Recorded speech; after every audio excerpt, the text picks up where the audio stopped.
மாப்பிள மாப்பிள மாமா உள்ள வாங்க மாமா. உள்ள வரதெல்லாம் இருக்கட்டும் மாப்பிள. ஃபர்ஸ்ட் என் பொண்ணை கூப்பிடுங்க வெளியில. அதெல்லாம் பேசிக்கலாம் மாமா. நீங்க ஃபர்ஸ்ட் வாங்க மாமா. என்னன்றத கேளுங்க மாமா. நீங்க வாங்கல. நீங்க வரலாம் தேவையில்ல மாப்பிள.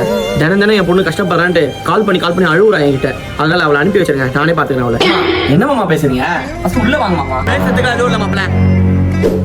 சரி மாமா, உங்க விருப்பப்படி நீங்க கூப்பிட்டு போங்க உங்க பொண்ணு.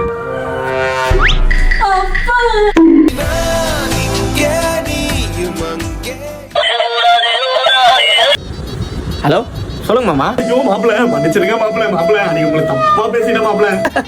நான் தான் அன்னைக்கே சொன்னேனே மாமா, உள்ள வாங்க சொல்றேன்னு நீங்க தான் கேட்கல. யார் மாப்பிள இவன்? ஒரு நாளைக்கே 3000-4000 ரூபாய்க்கு ஆர்டர் போடுறான். சாப்பிட்டா ஸ்விக்கி ஜொமேட்டோல சாப்பிடுவானா? ஐயோ நீங்க தெய்வம் மாப்பிள. தெரியாம உங்களை திட்டிட்டேனே நானு. அன்னைக்கு சொல்லியிருந்தா அன்னைக்கு இங்கே விட்டு போயிருப்பீங்களே. மாமனார பெரிய மனசு பண்ணி மன்னிச்சுட்டு இந்த தத்தத்தை உங்க கூடயே கூட்டு போயிருங்க மாப்பிள. ஏன்னா இவன் இருந்தா உங்க மாமனார உயிரோடயே பார்க்க முடியாது உங்களால. சரி வரேன், நீங்க அழாதீங்க, நான் வரேன். வரீங்களா? நன்றி மாப்பிள.